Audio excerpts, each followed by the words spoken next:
If you love the blues, you found your new home. The Blues Hotel. Real music. Just talking blues. Real stories. And Blues Moments in Time. The history that shaped it all. 3 podcasts. 1 home. The Blues Hotel Collective. Listen wherever you get your podcasts. From the Blues Hotel Collective, welcome to Blues Moments in Time, where every groove holds a memory and every moment echoes the truth of what came before. Today, we rewind the reel, trace the footsteps, and revisit the chapters that shaped the blues. Here is our host, Kelvin Huggins. Welcome to Blues Moments in Time, the podcast dedicated to exploring the rich history and the cultural significance of blues music. Today we focus on the events of February 8. Let's start with the cultural landscape. In 1915, this day saw the premiere of a film that would change America for the worse, The Birth of a Nation.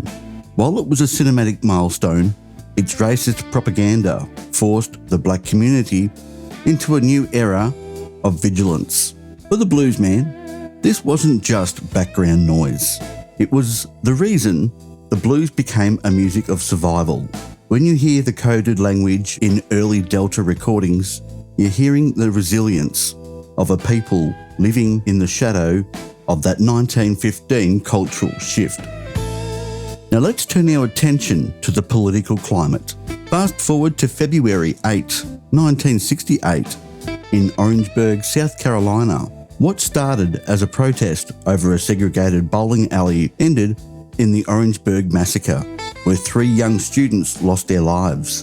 This event, occurring just months before the assassination of Dr. King, stripped away the last bits of optimism for many.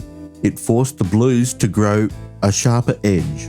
The music became less about the juke joint and more about the justice joint, influencing a generation of soul blues artists to speak truth to power.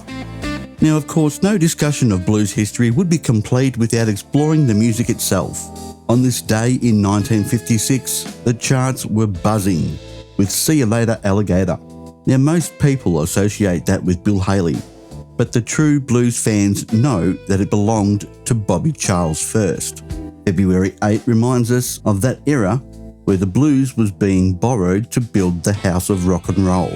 It's a day that marks the moment the blues went global, even if the original architects didn't always get the credit on the label.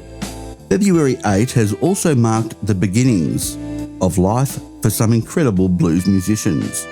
We have to talk about the venerator, Lonnie Johnson, born today in 1899. If you love a single-note guitar solo, you owe Lonnie a debt of gratitude.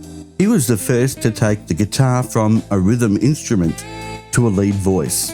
We also celebrate Detroit's own Eddie Guitar Burns, born in 1928. Eddie brought that Mississippi mud to the Motor City, proving that the blues could survive and thrive in the shadows of the assembly line.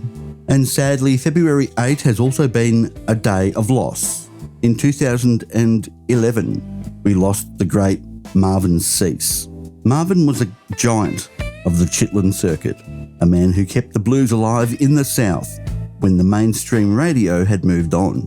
He was the candy licker, a performer who brought humour and raw honesty to the stage, reminding us that the blues is, at its heart, about the human experience, the good, the bad, and the scandalous.